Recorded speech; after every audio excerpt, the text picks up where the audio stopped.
আপনারা অনেক ধরনের ভিডিও হয়তো দেখেছেন বা ভুয়ো ভোটারের সন্ধান আপনারা পেয়েছেন। তো আজ আমিও আপনাদের সামনে একটি ভুয়ো ভোটারের নতুন তথ্য দিতে চলেছি। শুধু বিষয়গুলো পরোক্ষ করতে থাকুন। দেখুন, এনার নাম নমিতা মণ্ডল, স্বামী সুকুমার মণ্ডল। এনার কি হয়েছে, এই ভোটার তালিকা থেকে এনার নাম কিন্তু বাদ দেওয়া হয়েছে। তো ভোটার আইডিটি লক্ষ্য করুন, এপিক নাম্বার হচ্ছে UWN 1834332। ঠিক সেম নামে আরও একটি ভোটার কার্ড আছে, আপনাকে দেখাচ্ছি আপনাদেরকে। দেখুন, এখানেও এনার নামও নমিতা মণ্ডল, স্বামীর নাম সুকুমার মণ্ডল। এনার এপিক নাম্বারটি কি দেখুন, লক্ষ্য করুন। এনার এপিক নাম্বারটিও UWN 1834332। এটি কি করে সম্ভব? দেখুন, এনার এজ দেখুন, ডেট অফ বার্থ 30/1/1990। এবার চলুন ওই সুকুমার মণ্ডলের ইয়েটা দেখাচ্ছি আপনাদের। সেই নমিতা মণ্ডলের প্যান কার্ড আমার কাছে আছে।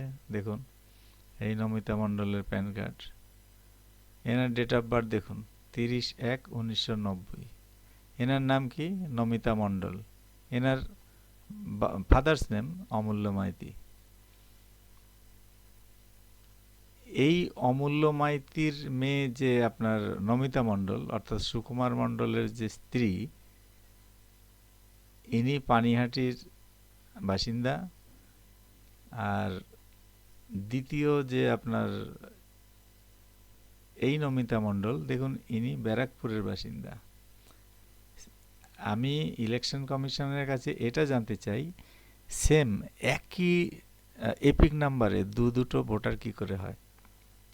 এই নমিতা মণ্ডলের নামে আপনার এনুমেরেশন ফর্ম ক্রিয়েট হয়েছে। এনার বাড়িতে এনুমেরেশন ফর্ম এসেছিল।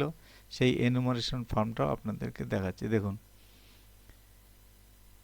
এই নমিতা মণ্ডলের বাড়িতে এনুমেরেশন ফর্ম এসেছে, আর যার ভোটার তালিকা থেকে নাম বাদ গেছে সেই নমিতা মণ্ডলের বাড়িতে কিন্তু এনুমেরেশন ফর্মটি আসেনি। এইবার বিষয়টি হচ্ছে, যার নাম বাদ গেছে, যে নমিতা মণ্ডল, এই যে যার নামটি বাদ গেছে নমিতা মণ্ডল দেখতে পাচ্ছেন, UWN 1834332। এনার এনুমেরেশন ফর্ম বাড়িতে না আসার কারণে ইনি আপনার অনলাইনে এনুমেরেশন ফর্মটি সাবমিট করেছেন। ফলত কি হয়েছে, এই যে নমিতা মণ্ডল, ইনি কিন্তু ফর্মটি জমা দেওয়ার কোনো কারণে হয়তো ফর্মটি জমা দিতে পারেননি। তো তখন এনাকে কেউ হয়তো বুদ্ধি দিয়েছেন যে আপনি অনলাইন এটিকে সাবমিট করুন। তো অনলাইন সাবমিট করতে গিয়েই কিন্তু সব কিছু ব্যাপারটা পরিষ্কার হয়ে গেল। ইনি যখন অনলাইনে এনুমেরেশন ফর্মটি জমা দিতে গেছেন, তখন এই নমিতা মণ্ডলের নামে ফর্মটি জমা হয়ে গেছে অলরেডি। সেটাই কিন্তু সাইবার ক্যাফেওয়ালা বলে দিয়েছেন। দেখুন, একদম সেম 30/1/1990। কিন্তু এই যে ফটোটি দেখতে পাচ্ছেন, ফটোটি তো তফাৎ। এইবার বিষয়টি আপনাদের কাছে জানতে চাই, বিষয়টি এরকম কি করে হয় বা হতে পারে। আমি ইলেকশন কমিশনারের কাছেও অনুরোধ জানাবো যে বিষয়গুলি যেন যথাযথভাবে পরীক্ষা করা হোক। ধন্যবাদ।